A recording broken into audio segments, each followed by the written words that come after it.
days from now, state leaders are getting ready for the end of Title 42. That could bring an increase in migrants along the southern border. Title 42 started during the Trump administration to slow the spread of COVID-19. It allows the government to turn away some migrants. So Molly Oak is following this story for us this morning. Molly, we're getting response from state leaders and some legal experts. Happening now with just days before the end of Title 42, state lawmakers are preparing for an expected surge of migrants along the southern border. So what is Title 42? The order started during the Trump administration. It allowed the government to turn away migrants to slow the spread of COVID-19.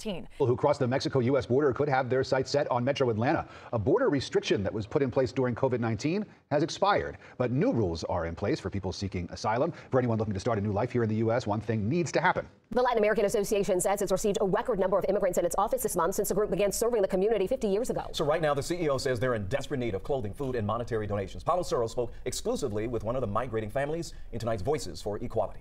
And border officials apprehending more than 26,000 migrants in the final days before a Trump administration immigration policy expires. The expiration of Title 42 was first in audit 10. The pandemic-era policy allows officials to quickly turn some migrants away. Now to the murder of a 22-year-old nursing student in Georgia, Laken Riley, allegedly killed by a migrant. Governor Brian Kemp is now blaming the White House over its border policy. Our senior national correspondent Steve Osunsami is in Athens, Georgia, with more. Good morning, Steve.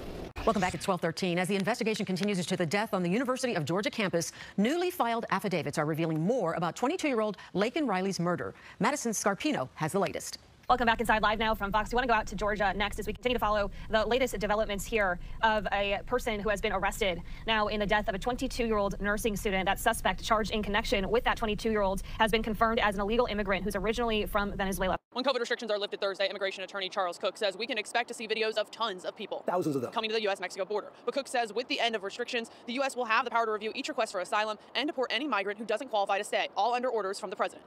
It could take months for migrants who enter the U.S. beginning Thursday when COVID restrictions are lifted to then make their way to Georgia and other states. And only a portion of those who get in will actually be able to stay in the U.S. That's from veteran Atlanta immigration attorney Charles Cook, who says, yes, the video from the U.S.-Mexico border beginning Thursday will be dramatic. Title 42 will be replaced with Title 8. Under that, migrants who cross the border without authorization must prove they are eligible asylum seekers. U.S. Homeland Security Secretary Alejandro Mayorkas defended the Biden regulation, saying it aims to encourage immigrants to enter using legal pathways.